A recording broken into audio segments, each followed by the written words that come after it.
presented by Raksha Music World.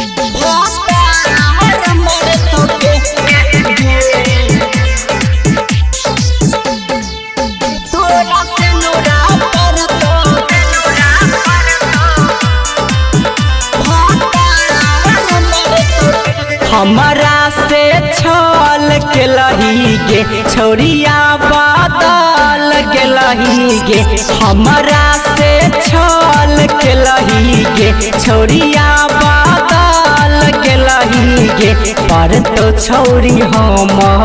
रे सराप गे गे गे गे मंगिया में जदी तोरा से नूरा पर तो छौरी भातार मरतोगे मंगिया में जदी तोरा से नूरा पर तो छौरिया भातार मरतोगे गे। Recording by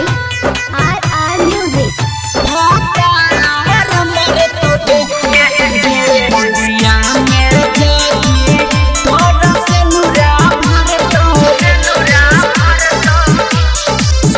कई देवो हम गे तोहर दुनिया अन्हार गे छौरी तोरा बिना लागे हमर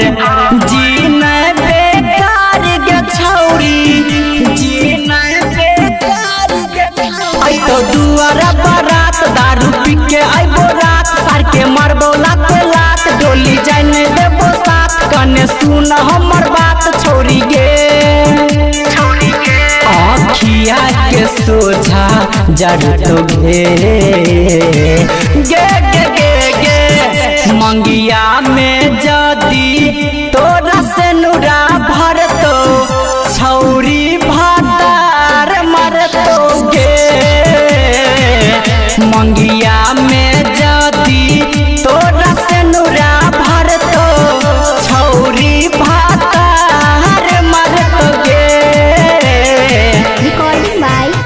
RR Music. Presented by Raksha Music World. मंगिया में जदी तोरा से नूरा भर तो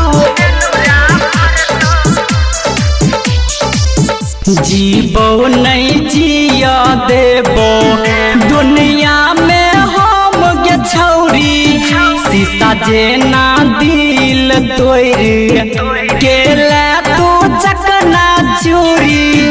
के ले तू चकना चूरी मुँह मोड़ ले लगे साथ छोड़ दे लगे दिल तोड़ दे लगे तोरा बिना काटे छी आहुरिया गे छौरिया बिहारी लाल जितेंद्र लाड़ तो गे गे गे गे गे मंगिया में जदी तोरा से नूरा पर तो छौरी भातार मर तो गे